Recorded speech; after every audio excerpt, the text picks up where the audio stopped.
ये शंकर की कथा ऐसी दिल में बैठ गई कि अच्छे अच्छे को पलट कर रख दिया। अच्छे अच्छे को, जो कभी शिव की निंदा करते थे, जो कभी शंकर का नाम ऊपर नहीं लेते थे, जो शंकर की कथा सुनना पसंद नहीं करते थे, जो शंकर का अनुमोदन नहीं करते थे, जो कहते थे हम केवल कृष्ण को माने, हम केवल राम को माने, हम केवल इसको माने, हमें शिव से मतलब नहीं, आज बड़े से बड़े कथाकार तक शंकर की कथा मात्र करने के लिए तरस रहे, केवल शिव का अनुमोदन करने के लिए। और वो समय दूर नहीं होगा जब मेरा शंकर एक एक घट में बैठा होगा और बड़े से बड़ा विद्वान भी, बड़े से बड़े कथाकार भी इसी शंकर की शिव महापुराण की कथा बात रहे होंगे। वो समय दूर नहीं होगा। ये शिव पुराण का असर, ये शंकर की तात्विक सुखता का असर, वो क्षण दूर नहीं होगा जब शंकर इनकी चित्तवृत्ति में बैठा होगा। और ये अभी तक कुछ भी बातें होंगे, कुछ भी कहा होगा, पर अब शिव महापुराण का चरित्र बांचने का प्रयास करते रहे। ये चित्तवृत्ति में शिव भरा गया, शंकर उसमें प्रवेश कर गया।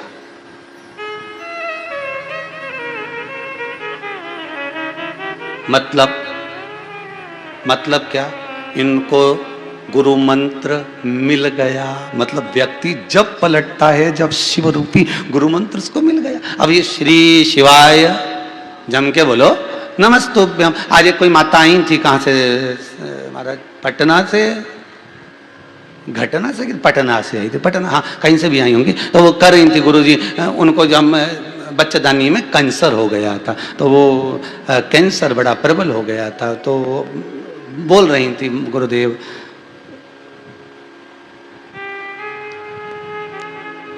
बच्चेदानी में कैंसर हो गया, पर कोई ऑपरेशन नहीं कराया। डॉक्टर बोल रहा था ऑपरेशन का, पर कुबेरेश्वर महादेव को याद करा, मंत्र का स्मरण करा, कुछ उपाय जो शिव महापुराण के थे वो करे, और आज बाबा ने ऐसी लाज रखी, कैंसर समाप्त हो गया, कोई दवाई नहीं खाना पड़ रही। ये शिव की कृपा,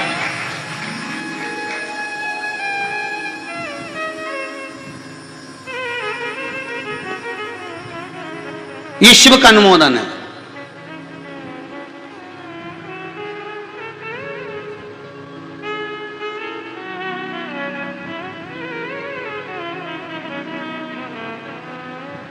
ये शिव का स्मरण है।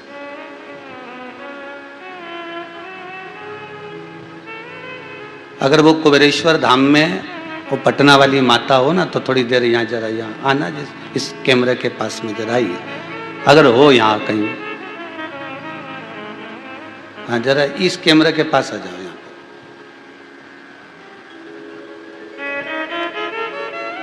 एक माइक दीजिए भाई,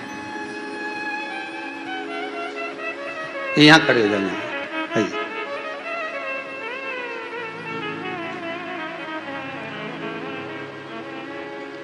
आप कहाँ से आई हुई हैं?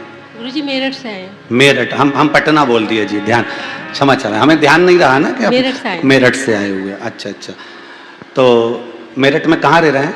मेरठ कैंट में, तोपखाने। तोपखाना कैंट में। क्या हो गया था? बच्चेदानी में कैंसर बताया था। कैंसर बताया था, अब ठीक है? हाँ।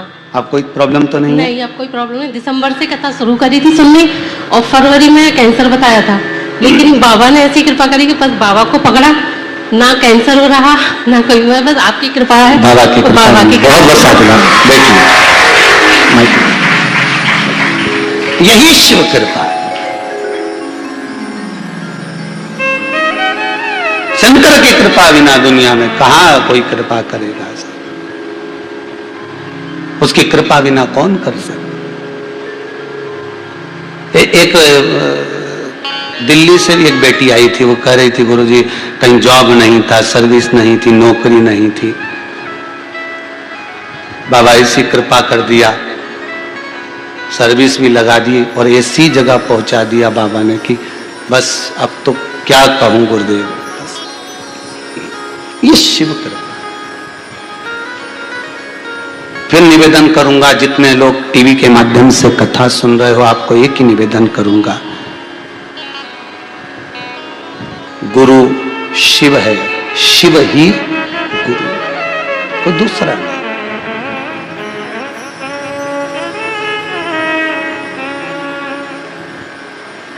दरबार में भोले बाबा के दुख दर्द मिटाए जाते हैं।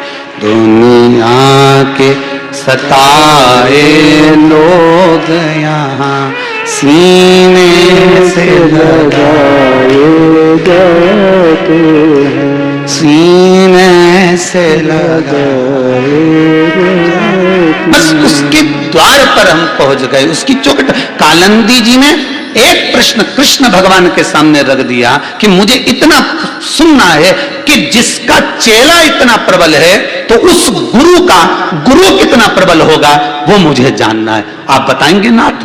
कभी कभी धर्मपत्नी के मन में यह प्रश्न आना चाहिए कि तुम्हारा गुरु कैसा है। आज गुरु की ही चर्चा कर ली जाए।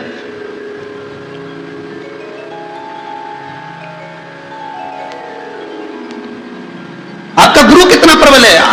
हमें गुरु में होड़ नहीं करना है कि ये गुरु कितना बलवान है, इसकी सत्ता कितनी है, इसका वैभव कितना है, इसकी धन कितनी, इसके चेले कितने हैं, इसके शिष्य कितने हैं, इसका कितना भंडारा होता है, कितना भोजन होता है, ये क्या करता है। हमें उससे मतलब नहीं रखना। हमें तो इतना रखना है कि गुरु भगवान का भजन कितना करवाता है और कितना करता है, स्मरण कितना करवाता है, कितना करता है, भक्ति में कितना ले जाकर छोड़ता है और खुद कितना ये शब्द है।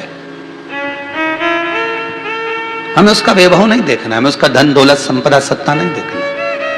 तब भगवान कृष्ण के नयनों से जल झलका और उन्होंने कहा, सुनो कालंदी, मेरे गुरु जी से एक बार मैंने पूछा था गुरुदेव, पूछना चाहूंगा आपका गुरु कितना प्रबल होगा जो आज मेरे जैसे शिष्य को आपने जो विद्या दी। काल अधिपति महाकाल की इस नगरी में, इस अवंतिका प्रदेश में आपने जो मुझे सुख प्रदान करा, वो सुख ऐसे ही नहीं मिल सकता गुरुदेव। जरूर आपको ये ज्ञान कहीं और अच्छी जगह से मिला होगा। तब सांदीपनी ऋषि की आंख में जल थे, सांदीपनी बाबा की अश्रु आंखों से बहने लगे। भगवान कृष्ण कहते हैं, कालंदी, आज तूने मेरे गुरु से भी बड़े गुरु का संवाद सुना है। मेरे गुरुदेव के गुरु वेद धर्म जी, क्या नाम? वेद धर्म जी, याद रखना, वेद धर्म जी। सुनो कालंदी,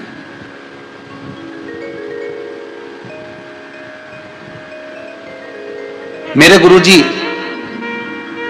जिस गुरु दरवाजे पर जाकर विद्या का अध्ययन करते थे, वहां पर बहुत सारे शिष्य थे।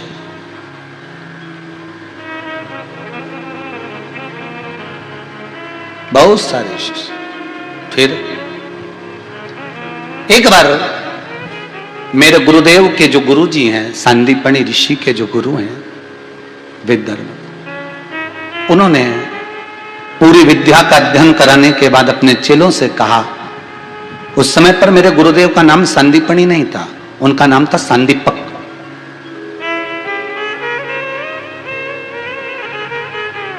सुनो, सारे शिष्यों ने विद्या अध्ययन करी है, अब मेरा मन करता है कि मैं थोड़े समय के लिए काशी जाऊं। वेद धर्म जी ने कहा मुझे काशी जाना है। जितने भी शिष्य मेरे आश्रम में रह रहे हैं, जितने भी शिष्य इस आश्रम में विद्या का अध्ययन करे हैं, उन सब से निवेदन है कि सब मेरे साथ काशी घूमने के लिए चलो। सब तैयार हो गए चेले, कौन मना करेगा? कौन मना करेगा? जिसको देखो वही तैयार, हम भी चलेंगे, हम भी चलेंगे, हम भी चलेंगे। सबने तैयारी कर ली, ने बैग जमा लिया, ने पोटली बांध ली और सब तैयारी करके बैठ गए कि कल गुरुजी के साथ में सब काशी जा रहे घूमने के लिए। सबकी तैयारी हो गई। दूसरे दिन सुबह गुरुजी ने सब चेलों को बुलाया और वेद धर्म जी ने कहा, सुनो बेटा, सब काशी चलो, मना नहीं है, पर एक बात अच्छे से सुन लेना, जब मैं काशी में पहुंचूंगा, जब मैं काशी में जाऊंगा, काशी में पहुंचने के 4 दिन बाद,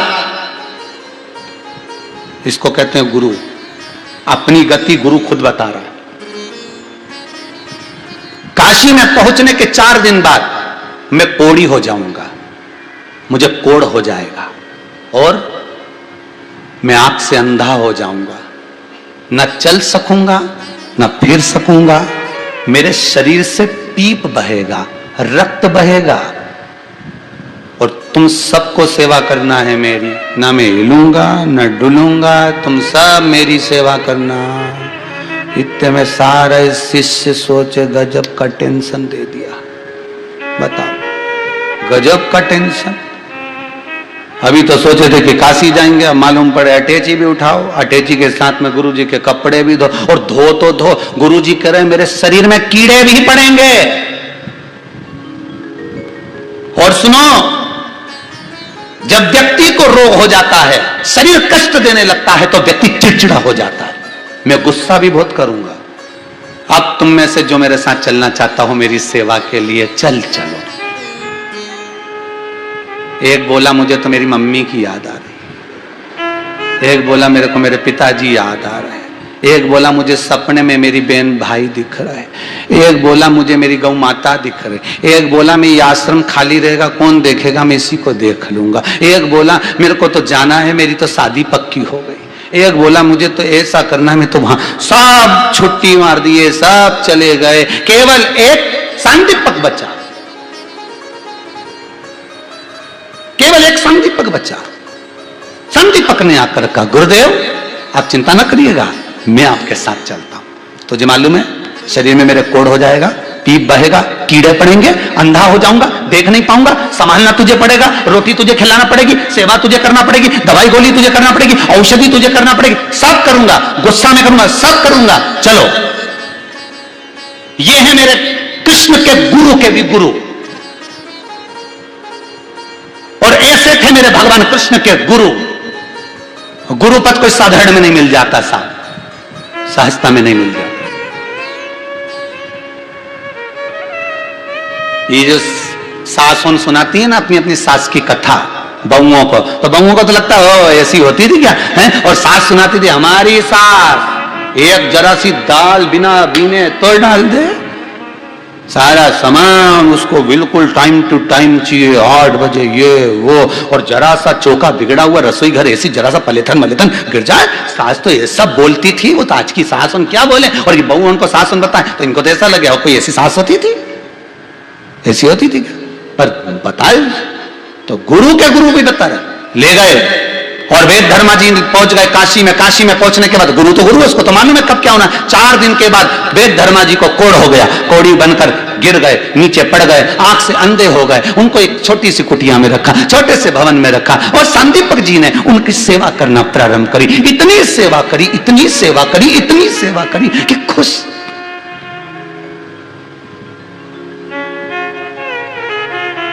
एक दिन संदीपक ने कह दिया गुरुदेव आपके शरीर में से कीड़े निकल रहे हैं, गुरुदेव आप मेरे साथ किसी वैद्य जी के यहां, किसी डॉक्टर के यहां, किसी औषधि वाले के यहां चलो ना। गुरुजी बोले तेरे जैसा व्यक्ति मैंने नहीं देखा संसार में, सेवा से पीछा छुड़ा रहा है मेरी, कीड़े मेरे शरीर से निकल रहे हैं, दुख मुझे रहा है, तकलीफ मुझे हो रही है, तो तू क्यों जाने का बोल रहा है? तू चाहता है कि मैं जल्दी से ठीक हो जाऊं और तू अपने घर चले जाए। गुरुदेव आपका कष्ट नहीं देखा जाता, आपका कष्ट। शिव कथा कर रही है, कष्ट गुरु का नहीं देखा। जैसे जैसे नरेंद्र, जैसे स्वामी विवेकानंद को नरेंद्र कहा जाता था। स्वामी विवेकानंद रामकृष्ण परमहंस जी के पास आज बैठे हुए थे। रामकृष्ण परमहंस जी के सामने भोजन की थाली रखी थी। रामकृष्ण परमहंस जी भोजन नहीं कर पा रहे थे, इतना खास रहे थे, इतना खास रहे थे। स्वामी विवेकानंद देखकर तड़प रहे थे, क्योंकि रामकृष्ण परमहंस जी के गले में कैंसर हो चुका था, भोजन नहीं कर पा रहे थे।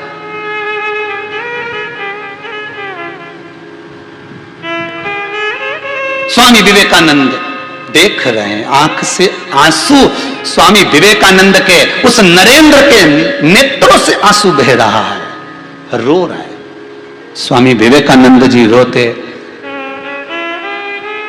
बोलने ही वाले थे कि गुरुदेव गला बेकार हो चुका है, गले में कैंसर हो चुका है, खाते हो कि वो कैसे खाओगे भोजन, खांसते इतना।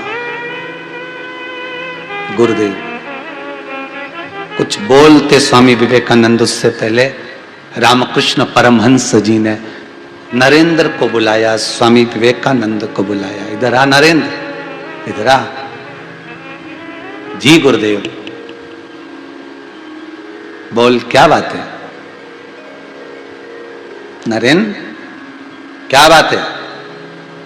गुरुदेव आपकी दशा देखी नहीं जा रही। गुरुजी बोले कोई बात नहीं, पर मुझे आज बहुत दिन पुरानी बात याद आ गई जब तू छोटा था नरेंद्र। स्वामी विवेकानंद, नरेंद्र जब तू छोटा था मुझे तेरी वो बात याद आ गई, याद कर। तो घर से दौड़कर मेरे पास आ जाता था, मेरे मंदिर में छोटा सा, और मैं तुझसे पूछता था कि अरे नरेंद्र खाना खा लिया, भोजन कर लिया? और तू मुंडी हिला देता था कि कर लिया। याद है नरेंद्र तेरे को? जी गुरुदेव। पर तू खाना खाकर नहीं आता था नरेंद्र, बहुत गरीब था तू। तेरी माता कहती थी ले भोजन कर नरेंद्र, और तू कहता था मां मेरा तो पेट भरा, मैं मित्र के यहां भोजन कर कर आया। तू घर का भोजन छोड़ देता था, क्यों? जिससे तेरा छोटा भाई पेट भरकर भोजन कर सके, उसके लिए तू भोजन छोड़कर आता था। तू भोजन छोड़ देता था कि तेरी माता भोजन कर ले नरेंद्र, और तू मेरे मंदिर में आ जाता था। मैं देखता था तेरी प्रसन्नता को। तू भूखा होने के बाद 2-2 दिन 4-4 दिन तक तू भोजन नहीं करता था, और तेरे चेहरे की प्रसन्नता क्या कहती थी? तब मैं तुझे अपने पास बिठाता था, अपने हाथ से रोटी तोड़ता था, तुझे खिलाता था। नरेंद्र तुझे याद है? हाँ गुरुदेव मुझे याद है गुरुदेव।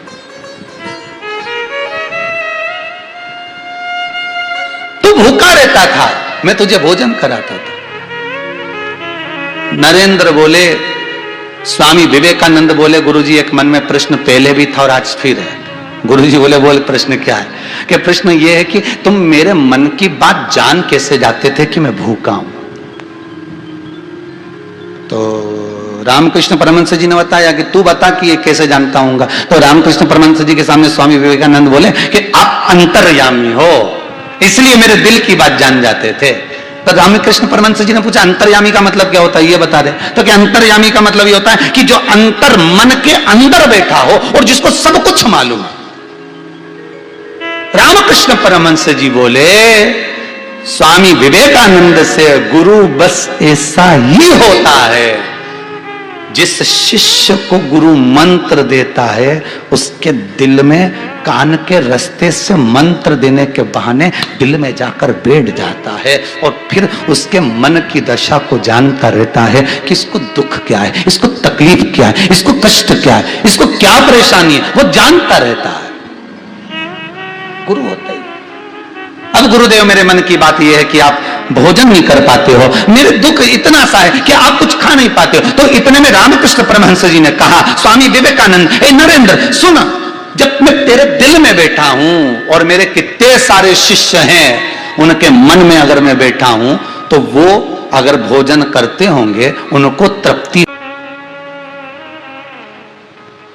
केवल एक द्वारका का कुशेश्वर महादेव, जीवन में आपने किसी के यहां सूतक का भोजन कर लिया, मालूम नहीं था कि इसके यहां कोई कमी हो गई।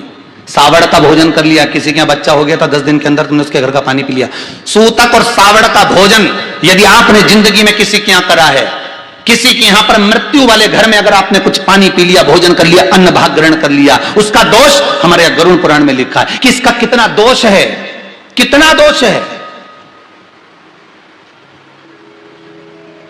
सूतक और सावड़ के भोजन का दोष गरुड़ पुराण कहती है कि मरने के बाद जब जीवात्मा जाती है तो उससे पूछा जाता है कि इस चित्रगुप्त महाराज से पूछते हैं इसने कहीं सूतक का भोजन तो नहीं करा, इसने कहीं सावड़ का भोजन तो नहीं करा।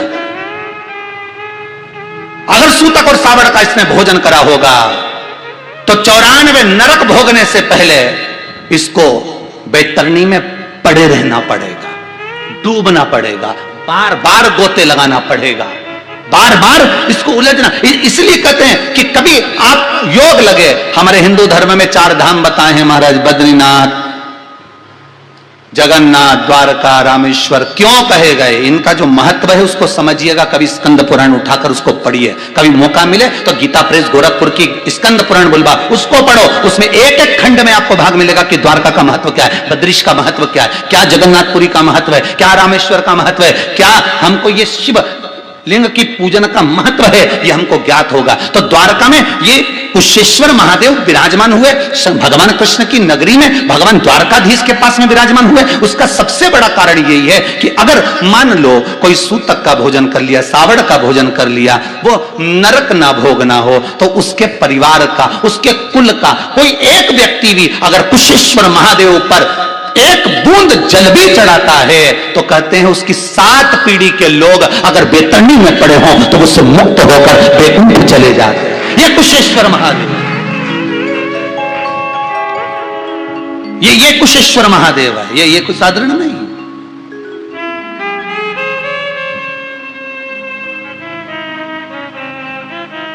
शिव को पहचान। तो मैं धन्यवाद देता हूं उस द्वारकापुरी के ब्राह्मणों को, उस द्वारका नगरी के ब्राह्मण जन, पंडा जन, विद्वत जनों को। बहुत बहुत आप सेवा में लगे हो, ना जाने कितनों को पार लगा दो। उस कुशेश्वर की सेवा आप कर रहे हो। आपको पहले भी कथा में कहा था, कहीं कहीं आप जाएं तो केवल वहां, जैसे वृंदावन जाते हो तो बिहारी जी के दर्शन करो, हम मना नहीं, खूब प्रेम से करो, खूब लाड से करो, राधा रानी के दर्शन करो, आप बिहारी जी के दर्शन करो, रमन लाल जी के दर्शन करो, आप बहुत दर्शन करो, मदन मोहन जी, तुम्हारी मर्जी पड़े वो दर्शन करो। पर कभी अगर ब्रजभूमि में जाओ तो चकलेश्वर महादेव, कभी ब्रजभूमि में जाओ तो भूतेश्वर, गंगेश्वर, कभी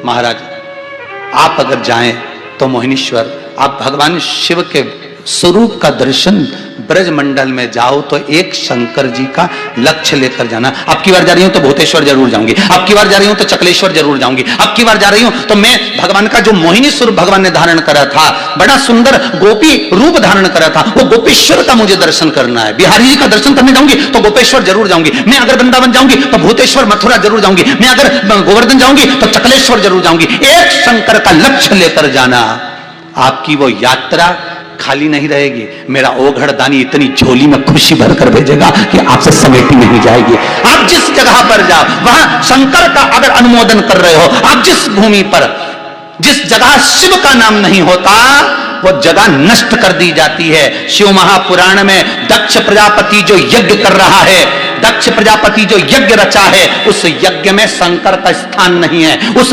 यज्ञ में शिव का स्थान नहीं, उस यज्ञ में शंकर का नाम नहीं, उस यज्ञ में शंकर की प्रस्तुति नहीं।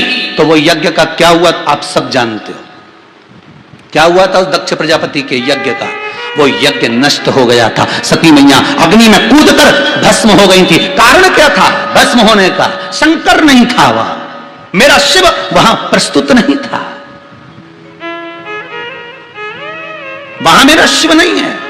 ऐसी कोई जगह बता दो जहां शंकर नहीं हो। बद्रीनाथ में शिव, केदारनाथ में शिव, जगन्नाथ में शिव, द्वारकानाथ में शिव, रामेश्वर में शिव। आप जितनी जगह, तिरुपति चले जाओ तो शिव, ऊपर तिरुपतिनाथ बैठे, नीचे कपिलेश्वर महादेव। आप नाथ द्वारा चले जाओ, नाथ द्वारा में श्रीनाथ जी बैठे, एक लिंग जी पास में। आप जिस जगह पर जाओगे जहां शंकर नहीं है वहां कुछ भी नहीं है, जहां शिव नहीं वहां कुछ नहीं। वहां फिर झोली की कोई बात ही नहीं है। यहां तो महाराज वो दे रहा, तेरे दरबार की बाबा निराली शान देखी है, तेरे दरबार की बाबा निराली शान देखी है। तुझे देते नहीं देखा पर झोली भरी देखी है। वो देता है, बड़ा प्रबल देता है, कुछ नहीं बचेगा। शरीर जब तक है जब तक शिव है, जब तक शिव है जब तक शरीर है। और जैसे ही शिव गया शव बन गया, फिर कुछ नहीं बचा।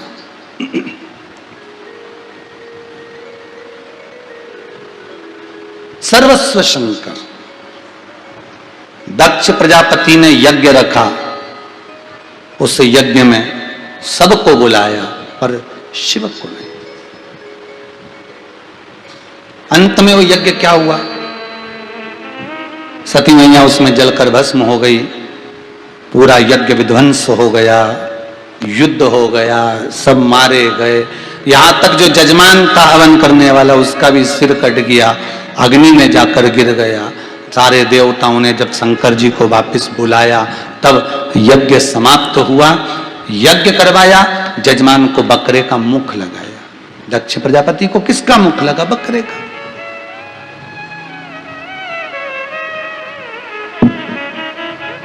अहंकार में आकर देवर्षि नारद ने शिव की निंदा कर दी थी तो उनको बंदर का मुख लगा था।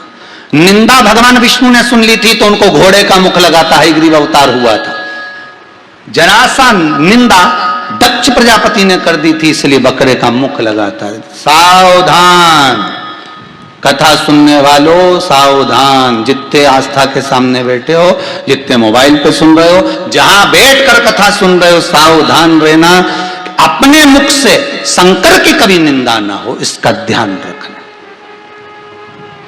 शंकर का कोई गलत चित्र, शंकर का कोई गलत फोटो संसार सागर में प्रेषित मत करना, हाथ जोड़ के निवेदन है।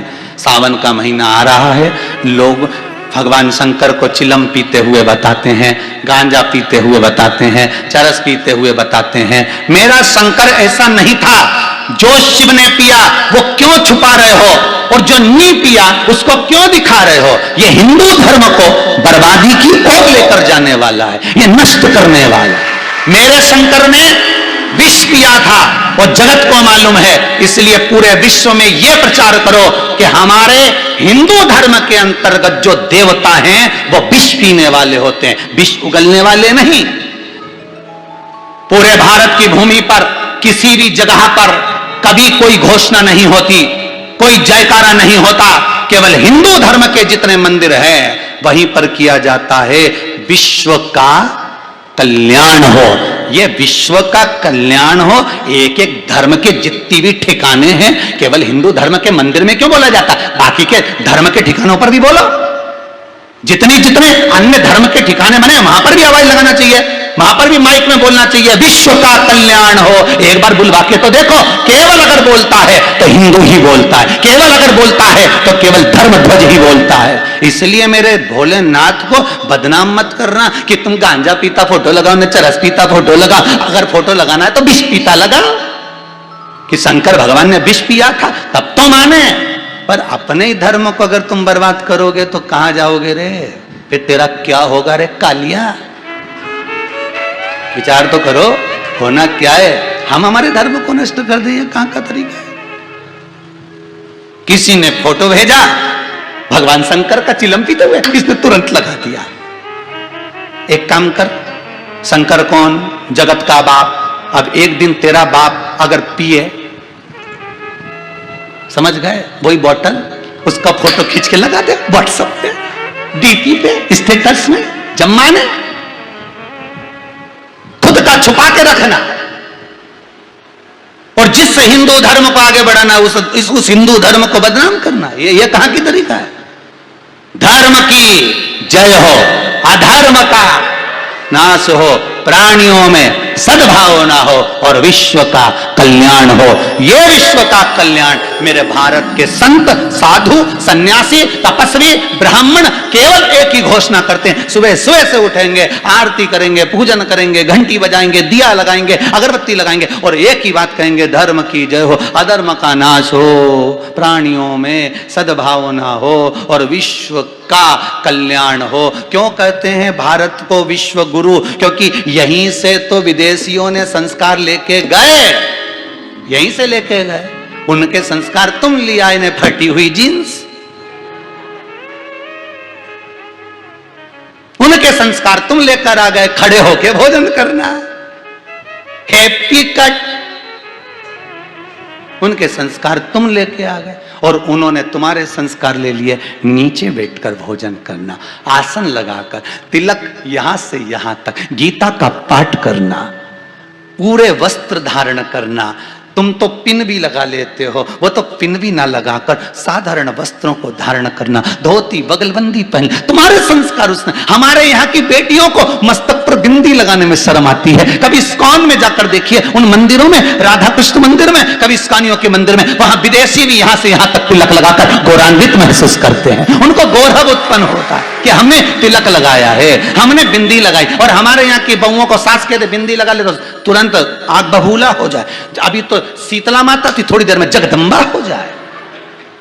इसको कहने में देरी, बिंदी की बोल दी।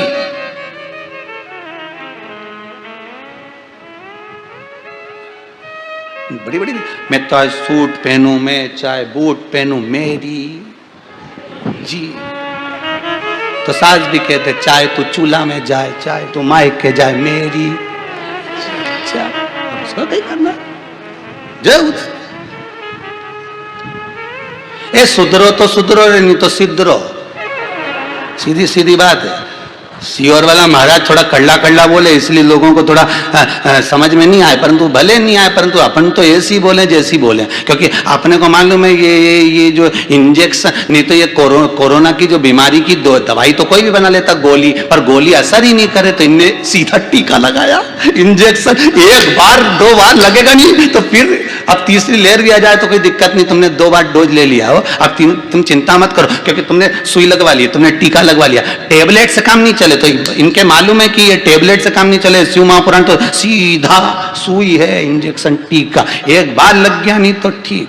हम तो आपसे बार बार कहते हैं कि जो कथा नहीं सुने उसको भी कथा भेजो, जो श्रवण ना करे उस तक पहुंच जाओ। इसलिए बार बार कहते हैं कि कथा सुनो तो चैनल को सब्सक्राइब करिए अपने मोबाइल से, कुछ नहीं तो सब्सक्राइब कर लोगों को भेजो तो सही। इतना तो दान कर सकते हो, मत करो तुम रुपया का दान, नहीं करो तो अपना पद धरो, कौन ने कहा, पर इतना तो दान करो, सुबह से लेकर शाम तक हर कुछ मैसेज भेजो, तो एक आध बार शिव महापुराण की कथा ही भेज दो। अब चैनल सब्सक्राइब करो, अब भी क्या भी कर लो। अच्छा जहां बैठे वहीं लो लगाया टिक्का, क्या बजाते रहे वो, घंटी है? हाँ तो जो भी बजाते हो तुम्हें मालूम होगा दादा। भगवान शिव का भजन स्मरण मेरे जीवन की सार्थकता।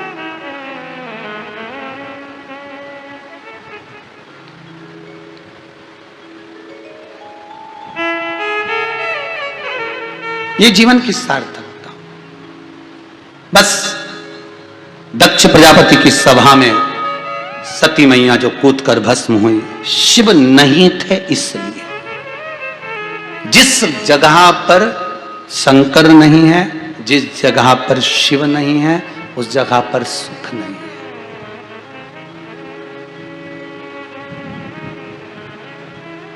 उसमें सुख नहीं है। अब सती मैया जलकर भस्म हो गई। जो सती माता जलकर भस्म हुई हैं, महाराज शंकर भगवान ने कहा, सती के जब शव को लिया, नृत्य किया, नृत्य करने के बाद सती की जो आत्मा थी वो निकलकर पार्वती की ओर जा रही थी। शिव ने उसको रोक लिया, कालाधिपति है शंकर, रोका। सती तुम हमसे दूर जा रही हो? सती कहती है नहीं, मैं आपके नजदीक में हूं। सती कहती है मैं दूर नहीं हूं, मैं आपके करीब में हूं, हर पल हर क्षण आपके नजदीक में हुए सती, दूर नहीं। दूर नहीं हूं मैं। पूछा गया, किसी ने पूछा सती माता के भस्म होने का कारण क्या था? क्यों सती कोयल की योनि में गई, फिर कोयल की योनि से छूटी तो पार्वती बन गई। कोयल की योनि में जाने का कारण केवल इतना सा था कि वो यज्ञ की अग्नि में कूदी थी तो दोष लगा था। पर भस्म होने का कारण क्या था?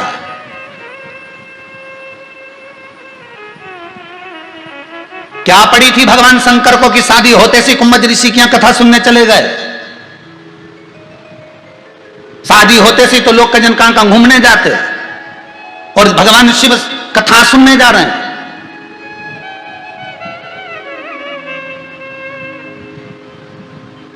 वो भी सती माता को लेकर विवाह होते से ही।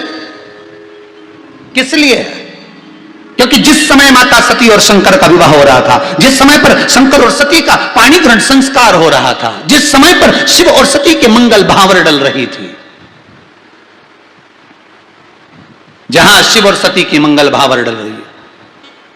महाराज, एक बार कार्तिकेय जी महाराज ने भी यह प्रश्न किया था, मैंने मेरे पिताजी और माताजी का विवाह नहीं देखा है, मेरे माता पिता का मुझे मंगल विवाह देखना है।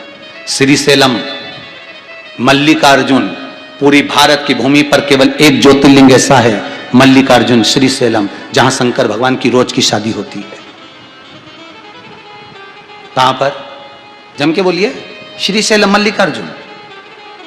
भारत की भूमि पर केवल एक, पूरी दुनिया में केवल एक, भारत की भूमि पर केवल एक ज्योतिर्लिंग ऐसा है जहां शंकर और पार्वती की रोज की विवाह होता है, रोज की शादी होती है, प्रतिदिन। आप कभी मल्लिकार्जुन जाएं तो वहां पर मंदिर में शाम के समय जाएंगे तो मंडप की तैयारी हो रही होगी, शादी की तैयारी हो रही होगी, भगवान का मंगल विवाह की तैयारी रोज प्रतिदिन, क्योंकि माता पिता के उस मंगल